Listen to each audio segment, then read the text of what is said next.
Noa Presas, candidato do Que BNG nestas eleccións xerais que nos pillaron un pouco a contrapé. Non sei como estás levando esta campaña.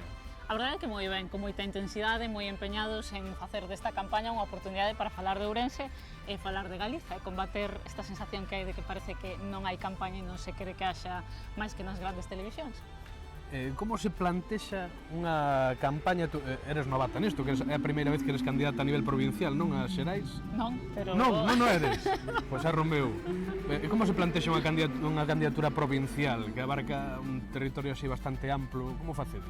Ben, nós temos, digamos que a organización organizada en diferentes comarcas, no caso de Ourense son 5 comarcas, entón fixemos de forma express debates nas asambleas para facer propostas de candidatos, candidatas e prioridades do programa, aceleramos moitísimo todo para aprobalas en tempo récord e presentar toda a documentación.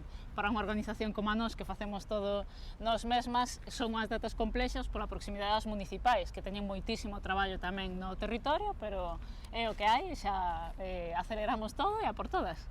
Tú crees que hai partido? Vese as enquisas dan pois unhos bloques moi axustados, o Bloque Nacionalista Galego na maioría dáselle que duplica a representación e chega a 2, vos aspirades efectivamente a máis.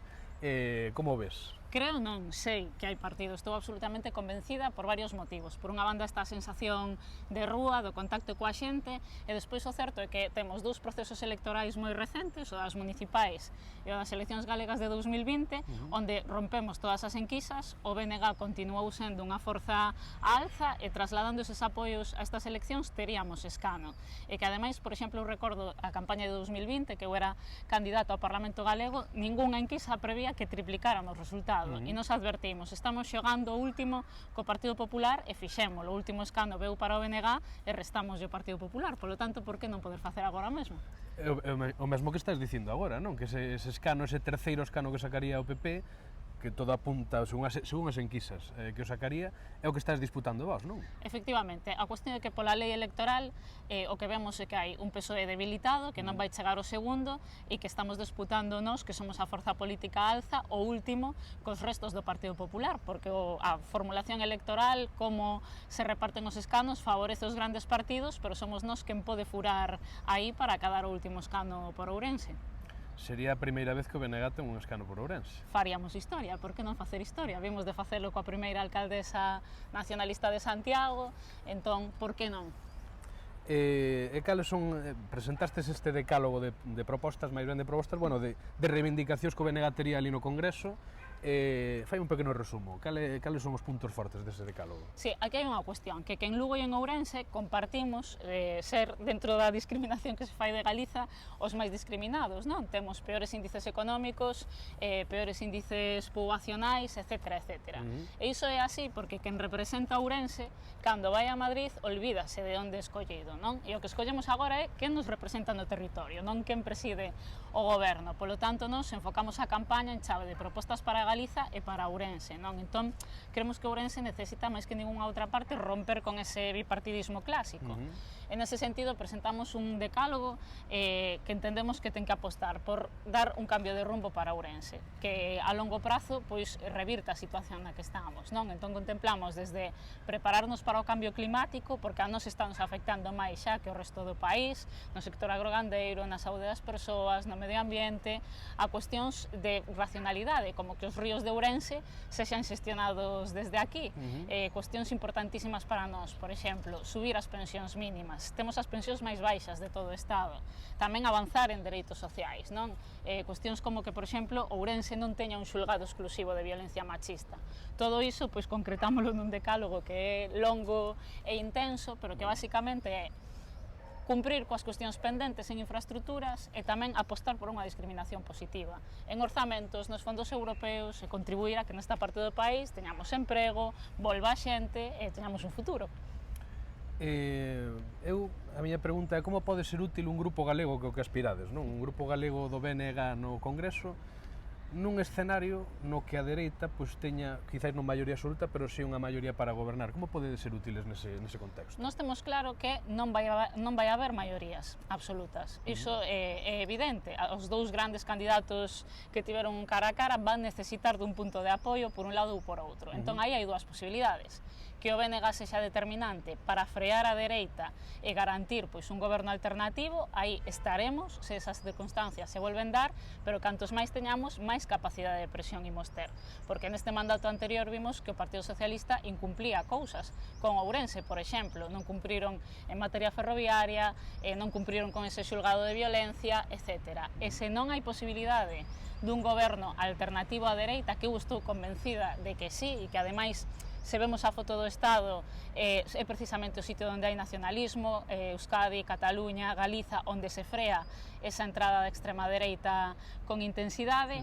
Se iso non se dá, tamén é moi importante que haxa un grupo galego forte aí para defender os nosos intereses e facer fronte realmente e facer contrapeso nun escenario no que puidese gobernar a dereita. Pero eu estou convencida de que iso non vai pasar, de que vai haber unha maioría progresista e de que o BNG, canta máis forza teñamos, imos poder condicionar que iso veña para políticas favorables a este país. Crees que o resultado vai influir en que dentro de pouco teñamos unhas eleccións galegas máis pronto que tarde? Estou convencida tamén de que vai haber adianto electoral. Eu creo que nestas eleccións simplemente botaron as contas de que igual era demasiado risco. En todo caso, o que vemos é un goberno xa derrotado, que a metade do equipo se descalabrou coa marcha de Feijóo e un Partido Popular desnortado, que non sabe o que atender á Xunta e que sinte que hai unha forza política alza que se está vendo como alternativa por unha maioría social e que, polo tanto, hai unha oportunidade histórica tamén aí. Por nós, estamos preparados, que sexan cando queiran. No a ti, se chegas ao Congreso, se eres diputada, e te ves ali na tribuna, cal é a proposta que nos afecta a Ourense que máis te gustaría levar? Hai unha que me obsesiona, cando chegue, que vou chegar, que é todo o que ten que ver co tren. É unha reivindicación que eu creo que vai moito no ADN do BNG e que creo que reflexa moi ben o abandono das forzas estatais a Ourense, algo que me tocou defender con moita intensidade no Parlamento galego, e gustaríame poñer pois, toda esa aprendizaxe tamén a favor de colocar ese tema. Non? O noso país é un dos poucos sitios no Estado no que non hai unha rede de tren de proximidade, o que a xente coñece como cercanías, e, por exemplo, a liña do Avant, que conecta Ourense con Santiago e con Coruña, é un escándalo porque o seu prezo é un 60% máis caro que a franxa atlántica. Non? Neste momento hai uns bonos de transporte, que ademais incluíuse esa liña de Ourense porque Néstor Rego defendeu no Congreso, que en principio estábamos tamén aí discriminados, pero o certo é que iso ten unha data de caducidade, o tren vai volver custar para os usuarios frecuentes e a min gustaríame pois, conseguir que Ourense teña un prezo xusto. Xa non pedimos máis que ninguén, senón simplemente xustiza. Eu cando lín o decálogo, ahora explicaxesmo moi ben, pero a miña percepción é que o Bloque tamén a veces peca un pouco de apenovista e que quizáis hai certas cousas, que decir, non se nota tanta presenza da reivindicación de Lugo e Ourense. Igual é só percepción miña, seguro que me dirás que sí, porque ves aquí tú a defendelo, pero en xeral as formacións políticas galegas pecan diso, de discriminar estas dúas provincias que son Lugo e Ourense. Eu creo que as estatais sí, que o BNG non, pero explico, creo que hai esa percepción que moitas veces as ourensás nos sentimos olvidados por unha cuestión moi básica. A AP9 pesa máis en poboación, entón pesa máis nos telexornais, pesa máis nos medios de comunicación, hai máis xente falando diso nas redes sociais, entón ás veces nos sentimos un pouco pequeniños, pero desde logo eu creo que o BNG e o nacionalismo ten un proxecto para o conxunto do país e que se esforza en que nos non quedemos atrás. Precisamente por iso tamén quixemos facer un decálogo puramente ourensán para poñer o foco en problemas que ten Ourense e que non ten outra parte do país. O dos ríos, por exemplo. E que iso de que todos os ríos dependan de decisións de Madrid, pásanos a nós, non lle pasa a outros. As pensións máis baixas do Estado, nos os últimos, Lugo os penúltimos.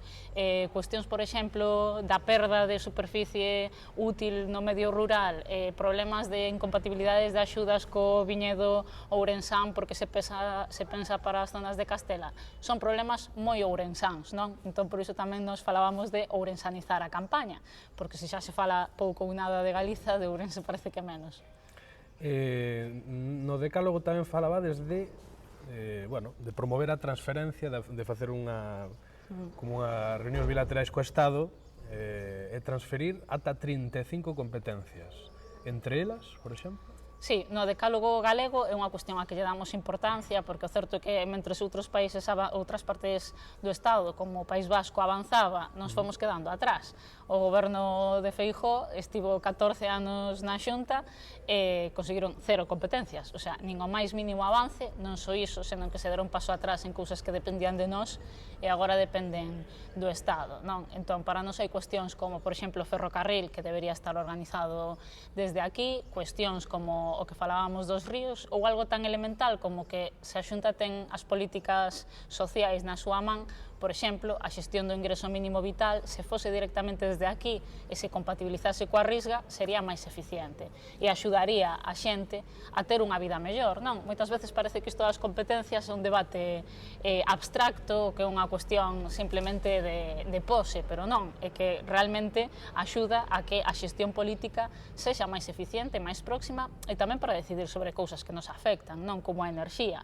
Nós somos un país productor, todos os anos, Ourense especialmente, ademais na hidráulica exportamos moita enerxía eléctrica para outras partes do país, pero logo non podemos decidir onde instalamos eólica, onde instalamos fotovoltaica, como organizamos a xestión eléctrica agora nun contexto de cambio climático, de cambio enerxético. Ese tipo de cuestións hai que darlle a volta. A sensación, con respecto á representación que tuvo o Bloque estes 4 anos en Madrid, e digo polo que coñezo de xente de esquerdas, que, bueno, pode votar en ocasións ao PSOE ou ao Bloque e tal, é que quizáis o Bloque estuvo especialmente reticente en moitos asuntos que afectaban para ben, aínda que quizáis non do xeito que vos queríades, a maioría social. Foi útil esta representación do BNG no Congreso que foi Néstor Rego estes 4 anos? Eu creo que foi a máis útil con diferenza. Os números e os resultados están aí. Nos cumprimos co noso programa, sempre dixemos que íamos contribuir a frear a dereita e a que Galiza avanzase. Iso fixemos, tivemos un acordo de investidura co Partido Socialista para favorecer ese goberno alternativo á dereita e o que lamento é que fose o Partido Socialista quen incumprise, pero non co BNG, senón co país, non? Hai moitas cuestións que quedaron pendentes, desde ese xulgado de violencia machista do que falaba, non só en Ourense, tamén en Lugo, por exemplo, a moitas outras cuestións, non? Sempre que o goberno do Estado fixo políticas progresistas e a favor das maiorías sociais, nós estivemos aí a favor. Ou puxémonos cando ou o PSOE non quixo negociar ou directamente incumpriron o seu programa. E poñoche un exemplo, a reforma laboral. O Partido Socialista e Podemos tamén presentaron as eleccións dicindo que ian derrogar a reforma laboral. E de 10 puntos do Partido Popular mantiveronse 9. Entón, eu o que non vou apoiar é que, por exemplo, non se recupera a indemnización por despido os 45 días ou cuestións como que no ámbito das pensións non se incrementen as pensións mínimas cando en Ourense temos as máis baixas do Estado, non? Polo tanto, maioritariamente apoiamos moitas cuestións que entendíamos que o mellor eran insuficientes, pero que eran pequenos pasos, pero non somos exixentes. Entón, sempre queremos que este país avance e que se cumpran, ademais, con cuestións que levan na lista de tarefas pendentes 15, 20 anos. Crees que esa exixencia se traslada correctamente á poboación, ese relato que igual moita xente pensa que o Bloque sempre vai a contra ou non? Ahora explícachelo moi ben, efectivamente, pois fostes exixente no que tiñas que serlo, pero credes que a xente o percibe así? Nos intentamos que así sexa. Eu o que creo é que hai unha certa unión nas forzas estatais en que parece que o que máis lles molesta é o deputado do BNG.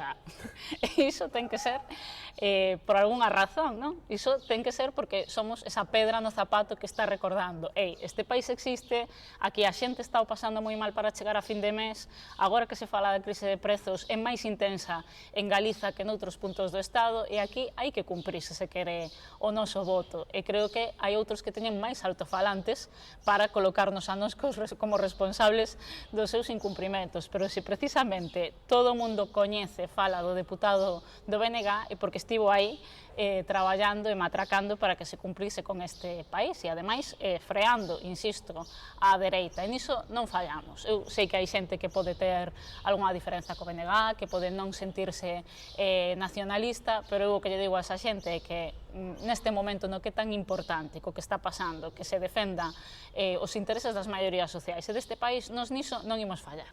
Isto é como cando vas comprar unha lavadora, non? Gústame a comparación, sí. Ti se tes que facer esa compra importante, que non é como quen compra unha pizza, que mellor podes facelo varias veces ao mes, é algo moi importante, ti buscas apostar por unha marca de confianza. Pode gustarche máis ou menos o envoltorio, a cor da lavadora, pero desde logo está claro que nós temos unha traxectoria, a xente sabe que pode confiar en nós, que nós facemos o que dicimos e dicimos o que facemos. En ese sentido, creo que neste contexto, ademais de tanto ruído, de tanta política do medo, que somos unha alternativa confiable. Que é o que fai que aguantes 2 campañas seguidas en política? Creer firmemente nisto.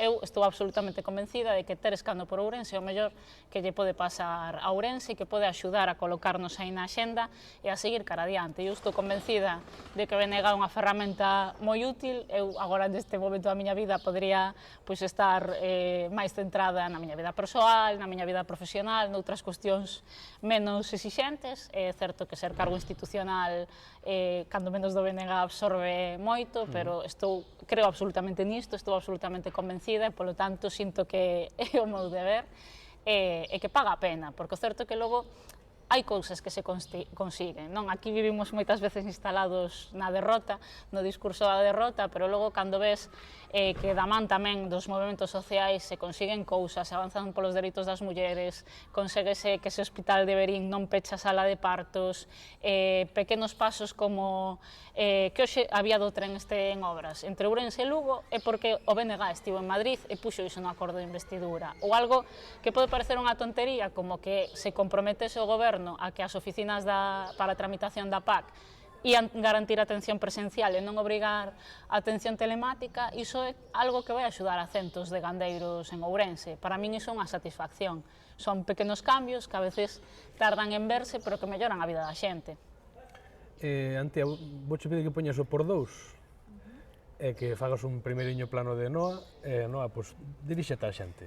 Fai, eu sei, 30 segundos o que tú queiras, e dilles por que deben votar ao bloque nestes próximas eleccións. Estas eleccións non son unhas eleccións calquera, xogámonos moito, especialmente desde Ourense.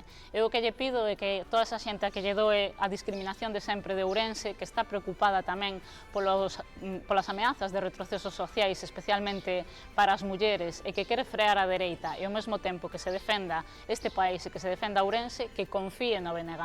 Estamos nun momento no que nos xogamos moito para facer historia e é posible disputar o último escano co Partido Popular. Polo tanto, pido a xente que confíe en min, que confíe en nós e que vote BNG nestas eleccións, porque en Ourense é o voto máis útil. Non apresas. Moitísimas grazas. A vos. É listo.